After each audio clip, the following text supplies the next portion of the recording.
So as Hans said, I was working in the National Center for Biotechnology for more than 15 years now, working first on cryotomography, now also on Cryo-EM single particle.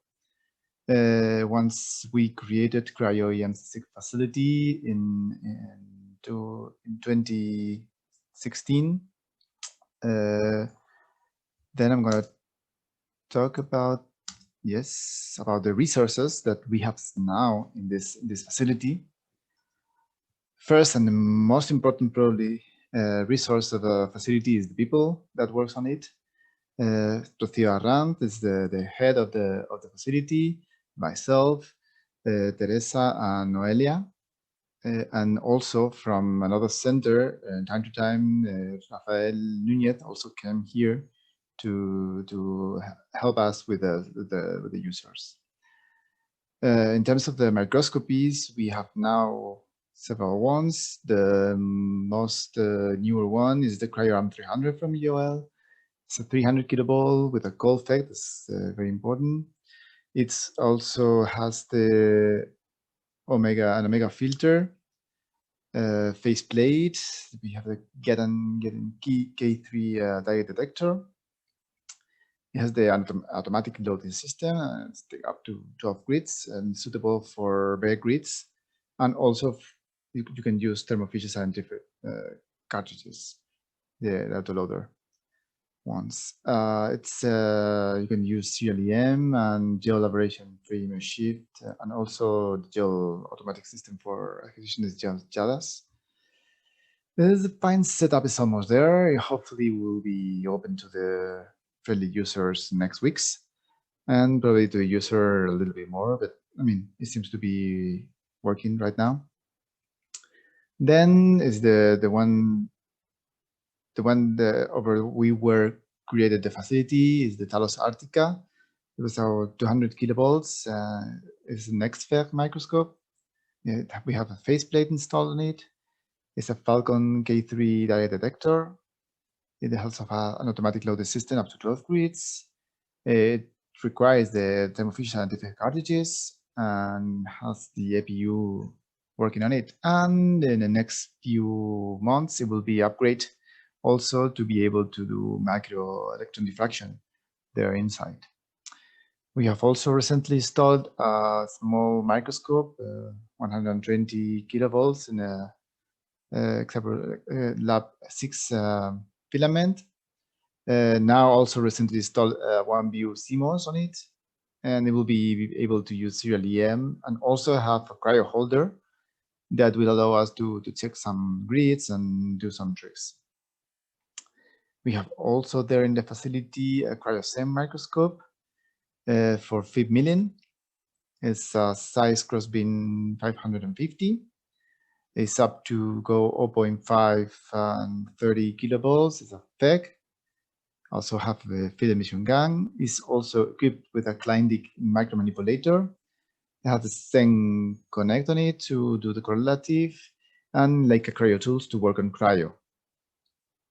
The fine setup is also almost done. Hopefully we'll be open again to friendly users in some weeks. And for correlative purpose, we also have some photonic microscope. Is the size, the all that we already have is the Axio S1 from size. And now we also get confocal LSM 980 scan 2, both from size, and both are equipped different versions, but also both are equipped with a Lincoln cryo stages that will allow us to put cryo samples. And the most important thing is the vitrification. We need to get some vitrified samples, and we in the very beginning we have this EMCPC from Leica. Then we get the VitroBot with when the Arctica comes here. And recently, we also get the GP2 from Leica and the high pressure freezer in the ice, high pressure freezer to deal with big samples. And let me put this here, it will be easier. And our experience, I mean, the CNB has, our history is linked the 3D development and evolution, mostly in Spain, of course, from the very beginning, and when the CNB was created, was built. In fact, the first Cryo-EM microscope in Spain was installed there in the building, in this building. In fact, the first Cryo-FEC 200 kilovolts was installed there also. The first 200 kilovolts with an autoloader is the Arctica. It was installed there in this part now. And now the first 200 kilovolts with an autoloader was also installed there, where the facility is located. This just make reveal the importance of the techniques, and that the center accumulate a lot of experience with these Cryo-EM techniques. And it was just when the Arctica came here that when we create this facility to support the users that are a community that's growing very, very fast those days. As a Cryo-EM facility, we impact somehow the last 5 years of the CNB publication. Here we can see the number of papers that are published by the department where the CNB facility is located. And just in the past year, we also incremented the quality of the research and with very, very nice publications. As Hans said, we were involved in the actual iNEXT-Discovery framework and platform as Instruct Center Spain. And also now we are also available through Instruct. We were also involved in the last iNEXT, not the iNEXT-Discovery, the last work. And the last project, and in these 2 years we were able to get people from many different countries of Europe and even Israel. So I mean, we have several international access from Germany, Finland, and we were happy about that. We learned a lot of these interactions. And in both iNEXT and Instruct, we are involved in Cryo-EM optimization. Now, probably in the next months, with when the Cryo-EM 300 kilovolts cryo-arm was really there, we'll maybe open a little bit more. But for now, we were there with the Talos Arctica, and for that reason, we are mainly focused in the Cryo-EM optimization. That is, in fact, one of the most important things, because it's nice to have great images, but if you don't have the nice grids, you are almost lost. So you have nice sample, nice grids, and then you will get nice images, probably, sure. So for that, we take advantage of our 25 years experience of Cryo-EM there in the center. A lot of people working on much more different samples, so we can, even if we ourselves we don't hear about this type of sample, we can ask everyone in the center, and probably one of those will have some experience with this weird type of proteins. Because we are a facility and we have such experience, we also get a nice stock of grids that are more or less needed to go with this check-in and optimization of grids. So where you need to change a lot of supports and holes and everything, a lot of different things there. And the grids are expensive. So it's normally the small user or just a small laboratory cannot support the possibility to buy from Quantifoil 10 types of different grids. And it takes it takes a while to get this type of grids from them, several months even. So for that reason, I think it's a good thing to have this type of facility where you can bring your sample and then we can try huge amount of different possibilities. We can deal with different vitrification issue. We have this is the perfect situation where you have your particles spread everywhere, good, nice, beautiful, but it's not the normal thing. The most normal thing is that we have our sample just in the borders or just no carbon. Or the most struggling one is when you have this just with the views the same oriented view everywhere. So here we can see this type of things also, and how to deal with this. So there's a lot of possible solutions. There are not a solution. Then you can play with protein concentration, buffers, supports, grid material, whole types, even some grid treatment that you can add amylamine, polylysine. So it's not an easy thing to do, and it takes a while. In the past, when I came here, it could take several years to take an optimization of a grid because it's slow, and just to put a grid on a microscope could take several hours. Nowadays, with this type of microscope, cryo is not such a big deal, but it's still not easy.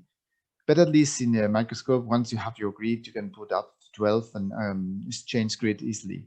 And because even the microscope is better and it's easy to handle, you can check 6 to 12 grids just in several hours. So everything just speed up too much. So now instead of years, we're going to try to squeeze probably this optimization in several days. So it's not easy and sometimes not possible, but it's our aim. So for that, this is the flow chart that we normally uses. So when you have your sample preparation, we normally start always first from a negative stain. If we are not talking about vitrification, because you need to be sure that your particles are okay. Even if you check it at home, probably, but you send to us in ice or just frozen, we need to be sure that still is there and we don't have weird effects and crowding and everything. So for that reason, we go first always through negative stain, just quite you to be sure if your particles are there and well spread. Then have a look also on the possible concentration. Normally it's about 10 times more concentrated in negative stain. We need to be 10 times more concentrated for cryo. Then we normally choose 1 or 2 grid material or go for copper rhodium or Holey or just gold. Normally, we take into account that better particles, smaller particles, normally fits better on smaller holes. That's not really true sometimes, but it's if you want to go a bit, you have a phage, you don't really need such small holes, and you can go to bigger ones. But if you have some quite small, it normally fits better on smaller holes. Then this is the closest chart. It's quite important. We normally go through 25 milliamperes. It's normally we do that. We can play take it without. We normally move in between 25 up to 90 seconds of low discharge, depending of the sample and everything. The goal grids normally works better with more than 1 minute. Then we normally go for the VitroBot. We, as a facility, we normally tend to work with the VitroBot. It's not as fast on the other systems, but at least it can give you some parameters that could be somehow reproducible, at least in your VitroBot. It's true that it's not easy to extrapolate from one VitroBot to another, but at least it gives you somehow conditions to play with. The CPC is much more faster, and if you have your conditions in your hands, it's just try forward. And we get even sometimes better results with another plungers than the VitroBot itself. But from the very beginning, we normally play with this. And then the temperature is the best from your coating. It depends. So it could be 4 to 20 or even 30 if you want to work with a complex that are stable at that protein. So that's the good thing of the VitroBot you can play with. The humidity is normally 94%, 95% to avoid problems of desiccation. Then the waiting time is what's the drop of water is waiting for you on a grid. Normally 0 to 60 seconds is close or is equivalent more or less to increase the concentration. If you wait a little bit more, it's like you will get more particles on your sample, but it's true that could increase the aggregation somehow also. So just a matter of trying. Then the blood force, in our case, we normally play -10 + 10. It's variable at each machine, as I told you. Then again, smaller holes need a little bit higher, and bigger holes need a little bit less force. The volume, we normally go for 3 microliters, and blood time normally is, with 3 microliters, is normally 3 seconds. And drain times normally is just set up to 0. Then with this, we generate between 4 to 8 grids, then check them on the microscope, and then modify the parameters depending on the first visualization. This step, the amount of grid that we generate, depends a lot of your sample, because sometimes it's just not stable. And then you need to just guessing and get the very first time as much as grid that you need in order to avoid aggregation and that protein just get the sample. Then what happens? I mean, you could have thick eyes. Then it's a matter of make it thinner. You need to make it thinner. So for that, you can modify to get stronger force. You can also play and get a bigger holes. It's normally, as I told you, is normally equivalent. Somehow, also can increase the blood time to make it thinner. You can reduce the protein concentration if you can see that it's a little bit crowded, and it makes changes in the viscosity of the sample, and then the blooding will be different. And then modify glow settings. That's another possibility. And if you have a bulk vitrification, that's another stuff. It could be related to the buffer, or maybe you have some problems during the transfer and everything. But if it's too thick, also happens, then you can increase the blood force or blood time, that's reduce the protein concentration. Then what happens if you have a lot of empty holes or dry effect? So reduce the blood force. That's an option. Change the material. Sometimes it changes a lot the properties of your system. Change also the hole size. You go for smaller holes. Modify the glow discharge settings, also possible. I'll increase the incubation time. That's another option. And what happens if you have an even distribution is most complicated stuff, because it will rely on variables that we can not easily control, because it's just nanofluidics and it's not easy. So then we need to just maybe change the material and see what happens. Just modify and pray. Change the hole size, go for smaller, maybe now.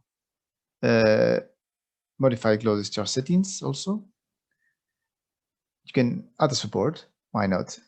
For big particles, you can go for a layer of carbon on top of the holes, quantifiable holes, then it gets stuck and you get some a little bit more even distribution. For small particles, you can also could go for a graphene layer, but for the moment there are flakes and it's not easy and stable. So I mean, you get nice graphene grid, so okay, it's an option, but normally you create some lines that for that you need small particles. Otherwise, your particles could be there on the edges of the graphene, and you will see weird things. And then you can add a molecule to fix the particle, antibodies, polylysine, and there's a lot of possibilities. And then you can have preferred orientations. It's most complicated stuff to have. So then again, modify and pray, change material, hole size, glow discharge settings. You can add different gas inlet, sorry, to see that to change the physical properties of your protein. Again, carbon, graphene, molecule to fix, add some cofactors to change somehow the protein, and maybe you have something better. and also change the buffer. That's another possibility. And with all of that experience, we have several very scientific outputs where the facility contributes for a while, directly at least. So here is about an article, the capping pores of a virus. In this case, it was the chikungunya virus pore, in a close collaboration with Juan Reguera from AFMB from Marseille. It's a collaboration that was started quite a long time, and now we also it's allow us to create starting to create a network between these two centers in order to use both facilities. One, they are a little bit more experts in optical, and here we are more experts in cryo-EM. So it's a nice close collaboration. Then not only for cryo, there are also cells on grids and beautification of cells and how to deal with this cells culture on grids. And for that, we have this close collaboration with THENIC close to the center, and also the ALBA synchrotron. We're also in iNEXT to get this type of reconstruction that allow us to measure and investigate how the centrosome and CCT has how to deal with this in the configuration of the activation of the lymphocytes. Okay. Another good example of the collaboration of the people of the facility with the scientific members, in this case, of the CNB itself, is the structure of the flu influenza virus nucleoprotein and different configurations of this such a big machinery. And for that, the work of the facility was very important because you need to process and to prepare a lot of samples. Another good thing of being there on CNB is that because CNB also hosts the Instruct Image Processing Center, the E2PC. Both facilities work together to provide the best supports to the structural biologist community. So from the sample to the images, we are there to support people that support users. And we normally, with the support of the I2PC, we'll normally go a little bit there and pre-process the images, at least in the very beginning, to have a look on it. And then it was, if you need it, if you are not able to work with your sample, or you don't know, you don't have just the machines that are necessary for that, you can apply for this E2PC facility center, and then take these images and go for the 3D structure. This is a great advantage for us and for the users. We have it in the same center, so you are able to come here if the coronavirus allows to do that. They are just several doors away, and this can a nice thing to start the conversation and to start sending everything. And also we share all things, so the data transfer and everything will be much more easier than trying to go to another thing, to another position, because it's just inside centers and everything is easy for transferring. And it's allow us to create differential and personalized workflows. And these both Instruct services benefits from this close interaction. There are this interaction, in fact, gives some publications that comes from iNEXT project that ends up with this E2PC publications in the last years. Okay, and that's all. Thank you very much for your interest. So if you have some question, just ask it if you want.